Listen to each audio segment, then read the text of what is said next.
guys, may nakita po ako isang bata at sinasabi niya lahat na naghihirap siya. Tumihingi po siya ng maiinom. So, ito po.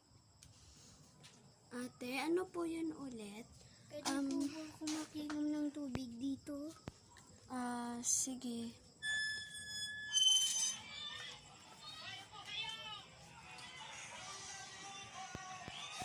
Ito po. Kawawa naman si ate. So, ilang taon ka na, ading? Grade 3. Mag-grade 3 na po. Ilang taon ka na? 8 na po. May bahay kayo, kaso walang makain. Okay. Anong binabaon mo sa school? Ano po kung binabaon kanin at asin lang po? Ha? So, anong inumin mo? Malamig or mainit? Kahit po malamig na lang po. Sige. Sige lang. Siset ko lang. Joke.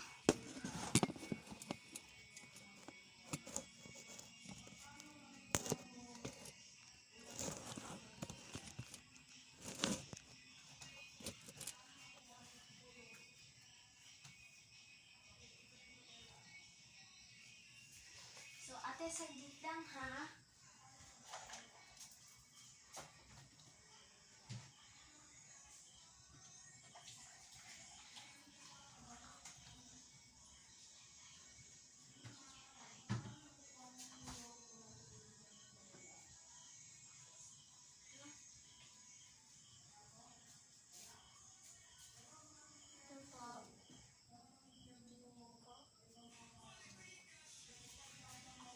Ate, ito, bibigyan kita. Siguro nagluluto naman kayo sa bahay niyo, no? Nagluluto kayo? Opo. Ito po. So, guys, ito po, bibigyan ko po kayo ng ganyan. And then, kung gusto niyo mag-ganyan na doon, dalawa ka na naman niyo po. Siguro po, punta na po tayo sa yan. Ate, matanong ko nga kayo, nakapunta na kayo sa ibang restaurant o pagkakainan? Opo. Saan? Doon lang po sa restaurant. Karinderya. Opo. Nung may nakahingi kayo ng pera. Hindi po. Ano? Tinataboy po nila ako doon. Pero nakapunta ka, hindi ka nakakain. Hindi po. Okay. So,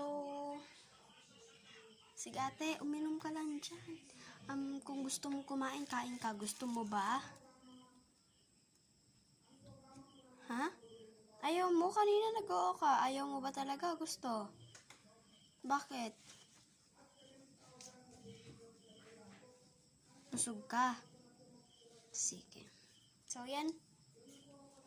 So, guys, siya nga nahihirapan daw siya at hindi niya kaya makwento niya kanina.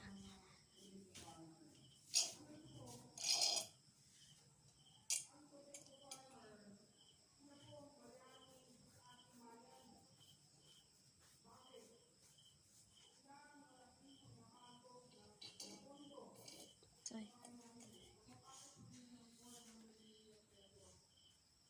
Yan po yung mga auntie. So, yan po. Ito po siya. Halika na po. So, ate, uuwi ka na ba? Sige po.